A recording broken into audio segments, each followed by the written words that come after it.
Jadi ibu saya yang kemarin sempat serangan jantung dan berhenti nafas dan segala macam yang semua orang mengatakan susah gitu ya, sekarang sehat, alhamdulillah. Jadi dengan semua kisah itu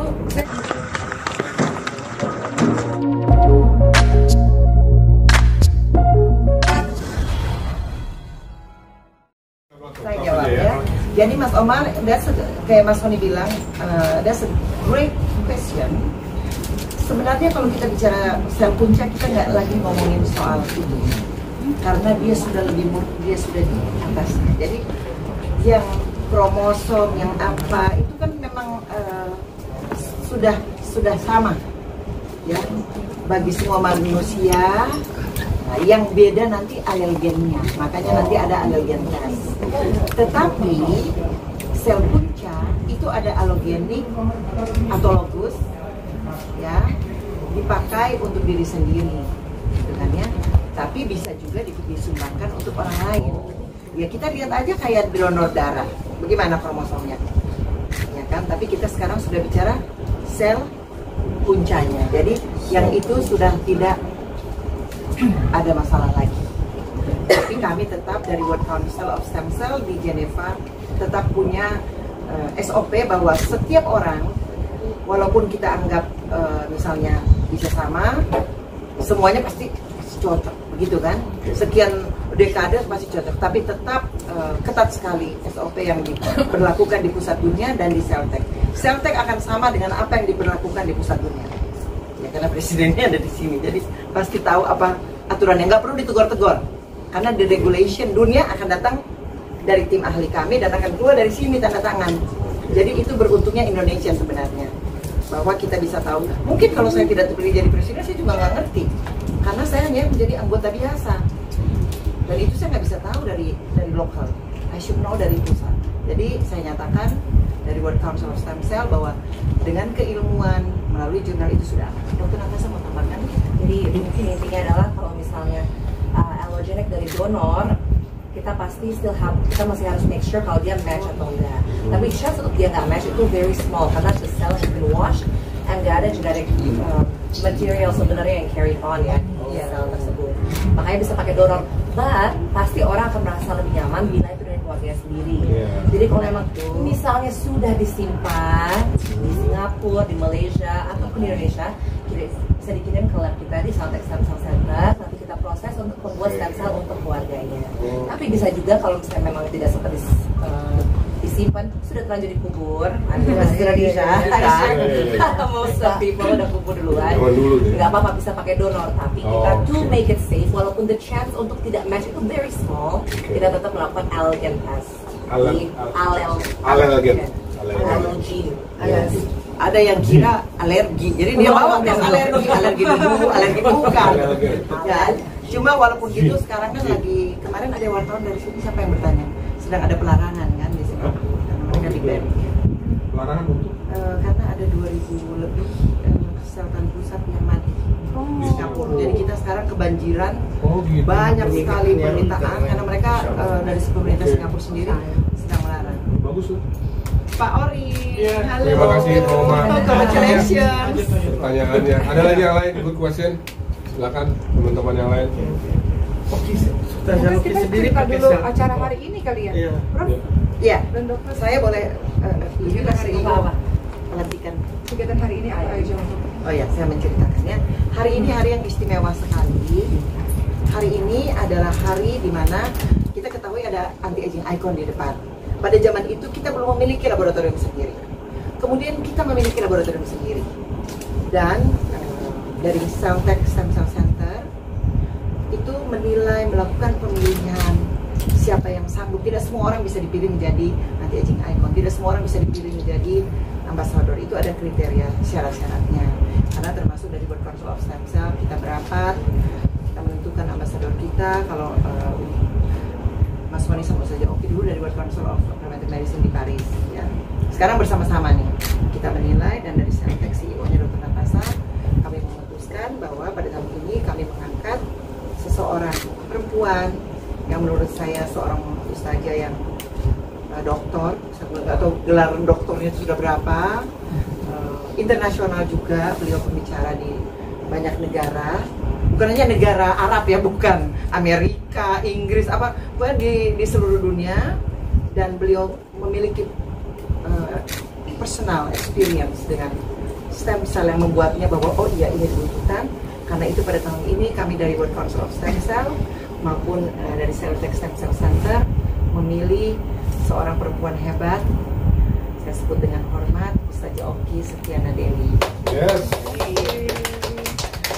Dan kenapa hari ini kita satukan?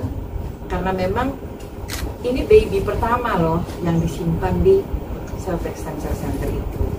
Ya dia sendiri mungkin nggak tahu apa-apa, ya. Tapi kita satukanlah pada hari ini karena juga tempatnya tidak jauh dari klinik kami. Kami juga minta waktunya Ustazah Oki tepat dan keluarganya, maka kita laksanakan pada hari ini. Menurut saya ini adalah momen yang sangat penting bagi dunia, bagi Celltech Stem Cell Center, dan bagi teman-teman wartawan. Saya ingat dulu saya pernah bikin education untuk teman-teman, dan mungkin harus kita ulangi lagi karena nggak semua yang ikut ke Kongres Dunia di Bali. Waktu itu Mas Wani menjadi MC, Edis lagi di luar negeri kayaknya. Pada saat itu juga Ustazah Oki memberikan presentasinya mengenai experience-nya, dan itu mengagumkan dunia. Jadi pada waktu itu hadir semua vice president saya, ada yang dari Jerman, ada yang dari Eropa, ada yang dari Dubai, seluruh dunia, dan kami sepakat. Jadi mudah bagi saya, siapa who is the ambassador of Stem Cell? I said, you remember in the Grand Hyatt Bali? Oh yes, we remember. Nah, itu langsung mereka semua menyatakan persetujuannya. Jadi harus ada banyak tanda tangan, dan CEO Dr. Natasha memilih dengan tegas, ya. Aklamasi. Ya, Dewi. Silakan kita sampaikan. Iya, untuk yang saya hormati ini, Masya Allah ya, beliau itu ibu, guru, dokter, sahabat, Nenek. Masya Allah, bahagia sekali bisa bersama Prof. Dewi, juga bukan setahun 2 tahun ya Prof ya. Dari belum nikah, dari masih perawan loh. Iya. Perawan loh Bang Ori. Juga bahagia bersama dengan Dr. Natasha dan Mas Wanda di sini. Mbak Edis juga ya udah kakak saya, udah sahabat lah, temen berbagai macam. Pokoknya kalau udah Kak Mbak Edis tuh, kalau beliau lagi nggak di luar negeri datang biasanya. Iya. Masya Allah. Jangan lupa Mas Wani kalau nggak disebut nama. Oh iya, kita ketemu di Bali. Mulat. Saya bahagia sekali karena menjadi bagian dari secara spesifik Celltech Stem Cell Center ya. Secara globalnya bergabung dalam dunia perstem cellan gitu ya, bersama dengan Prof. Dewi dan juga orang-orang hebat di jajaran dan di belakang beliau, Masya Allah. Saya teringat sekali Prof ketika Allah takdirkan Sulaiman dengan Prader-Willi syndrome. Pada saat itu namanya ibu baru lahiran, masih sedih-sedih, masih nangis-nangis, masih berpikiran macam-macam karena dokter namanya kelainan langka, tidak mudah untuk langsung menegakkan diagnosa. Pada saat itu juga dibutuhkan beberapa pemeriksaan, berbagai macam dokter, bahkan darahnya harus dikirim dulu ke luar negeri, dan prosesnya cukup panjang. Pada saat itu saya teringat sekali salah satu profesor yang menangani Sulaiman, beliau mengatakan, Oki, pada saat itu saya masih menangis-nangis di NICU ya, pada saat itu kata beliau, saya yakin entah kenapa kamu dipilih sama Allah dengan kisahnya Sulaiman yang seperti ini, satu hari nanti pasti kejadian yang kamu alami bersama dengan anakmu ini akan menjadi sesuatu yang bermanfaat untuk banyak orang satu hari nanti. Jadi beliau mengucapkan perkataan seperti itu, yang pada saat itu saya juga masih nggak berpikir macam-macam teman-teman semua, karena saya nggak tahu apa rahasia Allah dengan memilih saya dari miliaran manusia untuk mendapatkan anak dengan kelainan langka. Tapi pada saat itu Profesor Rina namanya, beliau yang menangani masalah anak-anak di NICU, beliau katakan, entah kenapa saya yakin Allah pilih kamu untuk dan Sulaiman untuk bermanfaat untuk banyak orang. Waktu terus berlalu, ternyata saya baru menyadari bahwa di Indonesia ini orang-orang belum tahu tentang Prader-Willi syndrome, teman-teman semua. Padahal di luar negeri sana, Prader-Willi syndrome itu sudah dibahas banyak di international conference, di jurnal, di berbagai macam perkumpulan para dokter, itu sudah banyak dibahas. Namun Indonesia nggak tahu tentang Prader-Willi syndrome. Sehingga itu yang membuat saya jadi orang yang banyak searching, banyak baca, banyak cari tahu yang terjadi di Indonesia, karena saya harus cari yang senasib dengan saya, dengan anak-anak Prader-Willi syndrome. Dan saya menemukan banyak anak-anak yang meninggal dunia di usia kecil. Beberapa anak itu saya kirimkan foto dan videonya ke Prof. Dewi. Saya dikirim ya. Dan saya katakan, saya nangis karena mungkin merasa senasib sepenanggungan dengan anak-anak itu, dan saya pelajari apa yang menyebabkan anak-anak ini meninggal dunia di usia kecilnya mereka, supaya saya bisa mengantisipasi untuk anak saya sendiri gitu. Walaupun ketika saya tanya dokter, apakah Prader-Willi syndrome bisa mengancam nyawa atau dia bisa bertahan hidup panjang atau tidak, dokter mengatakan insya Allah dengan terapi akan lebih baik. Tapi saya harus antisipasi kenapa anak-anak kecil ini banyak yang meninggal dunia. Jadi tidak terlalu susah buat saya sebenarnya, karena sekarang sudah zamannya sosial media, sudah zamannya internet, mencari tahu di berbagai macam pelosok tentang orang-orang yang mereka nggak tahu bahwa nama kelainan yang terjadi pada anak mereka adalah Prader-Willi syndrome. Tapi ketika saya tahu ciri-cirinya, jadi saya bisa mendiagnosis, bukan dokter ya, saya bisa mengenal lebih cepat gitu ketika saya lihat di video-video, di foto-foto tentang anak-anak Prader-Willi syndrome yang pada akhirnya mereka beberapa banyak yang nggak bertahan. Singkatnya, perjalanan dengan Prader-Willi syndrome ini membuat saya banyak berkoneksi dengan orang-orang di luar sana, di luar negeri, karena di Indonesia belum ada awareness tentang itu. Sampai akhirnya dokter-dokter salah satu rumah sakit mengatakan kayaknya Oki harus buat komunitas Prader-Willi syndrome Indonesia. Jadi udah ada. Sekarang sudah bergabung beberapa orang yang ada di grup kita, dan saat ini mereka berkaca, Sulaiman gimana seperti itu. Termasuk teman-teman di Malaysia kemarin juga presidennya tanya kepada Oki tentang stem cell. Karena saya gabung di komunitas di Malaysia juga, mengingat di Indonesia belum banyak saya kumpulkan gitu ya teman-teman semua. Intinya, sampailah perjalanan saya ketemu dengan Profesor Debbie Finsky.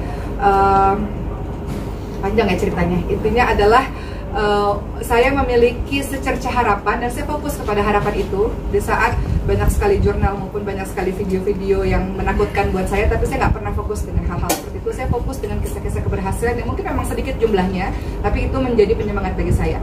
Sampai akhirnya saya ketemu sama Profesor Debbie Finsky, dan kemudian mulai menjalankan untuk Sulaiman TV.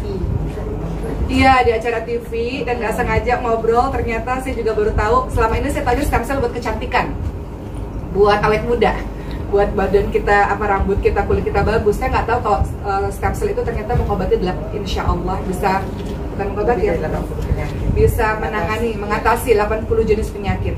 Akhirnya mulai dari kisah itulah sampai hari ini Sulaiman sudah berapa kali ya Prof? 3 kali, 4 kali di stem cell, dan Prof Dewi mengatakan insya Allah akan ada rutin untuk pemeriksaan kesehatan Sulaiman. Saya katakan pada Prof Debbie, mau saya jadi brand ambassador kayak Prof, nggak jadi brand ambassador, mau muka saya muncul atau nggak muncul pun, ketika saya sudah merasakan manfaatnya stem cell, secara otomatis, bahkan tadi Prof, kenapa kita telah datang kemari? Karena ada seorang ibu yang usianya sudah sepuh, sakit di lutut. Pertama kali kami katakan, ibu boleh nggak coba stem cell, Bu? Baru diobatkan, sudah baik banget. Sekarang setiap kali ketemu orang sakit, mau cancer kah, autoimun kah, autis kah, diabetes kah, pasti kalimat saya adalah, boleh nggak coba stem cell? Boleh nggak ini Celltex Stem Cell Center? Boleh nggak hubungin ke situ? Sayang ya kalau ngelihat orang kayak nggak bisa jalan, padahal gampang banget gitu loh. Insya Allah, itu bisa diatasi. Kenapa saya katakan begitu? Karena kan nggak hanya Sulaiman ya, ibu saya kan juga begitu ya, autoimun. Ibu yang sudah belasan tahun dengan. Ibu gimana? Ibu sehat, ibu mau datang. Ibu mau istirahat, nggak mau istirahat. Ini mau datang acaranya kali ini. Jadi ibu saya yang kemarin sempat serangan jantung dan berhenti nafas dan segala macam yang semua orang mengatakan susah gitu ya, sekarang sehat, alhamdulillah. Jadi dengan semua kisah itu saya nggak ada 17 tahun minum obat autoimun sebetulnya. Sekarang sudah berhenti, nggak ada yang suruh, bukan saya ya, ibu berhenti sendiri. Jadi saya pikir ini nggak mudah untuk diucapkan bagi orang yang nggak pernah ngalamin ya. Tapi karena saya mengalami ini dan saya lihat bagaimana ibu saya maupun anak saya dalam keadaan yang sehat sampai sekarang. Kemarin Sulaiman juga udah bagi rapot, udah sekolah dengan teman-teman yang seperti biasanya gitu, bukan mundur ya, maksudnya teman-teman yang seusianya. Jadi tapi emang dia pintar. Amin. Jalan dulu susah, terus udah bicara. Saya juga follow IG-nya Sulaiman. Iya, ikutin dari bayi. Ikutin. Dan sekarang saya jadi banyak ditanya sama orang-orang, termasuk di luar negeri sana, tentang stem cell untuk Sulaiman. Ambassador luar negeri juga. Jadi bagi saya hari ini tentu satu penghormatan untuk saya ketika diangkat menjadi brand ambassador dari Celltex khususnya ya, kemudian stem cell dunia pada umumnya. Tapi bagi saya apapun itu, mau saya dilantik atau nggak dilantik Prof, mau udah kelar BA-nya ataupun masih lanjut BA-nya, saya pikir itu kewajiban buat saya untuk ngasih tahu kepada banyak orang, karena banyak orang yang belum tahu tentang stem cell, teman-teman semua. Stem cell itu nggak semua orang tahu, tapi andaikan mereka tahu, mereka akan mendapatkan begitu banyak surprise ya dalam kehidupan mereka. Bahwa sekarang zaman makin berkembang, teknologi makin berkembang, dokter-dokter makin pintar, insya Allah selalu ada jalan. Dia selalu bilang nggak boleh kehilangan harapan, selalu ada jalan. Jadi terima kasih Prof. Debbie, terima kasih Dr. Natasha, dan terima kasih untuk seluruh jajaran dokter. Yang paling penting saya sehat, karena banyak sekali yang memerlukan dokter. Amin. Dan Dr. Natasha untuk membantu anak-anak kita atau keluarga kita yang sakit, insya Allah. Seperti itu. Silakan mulai. Luar biasa. Kita tutup.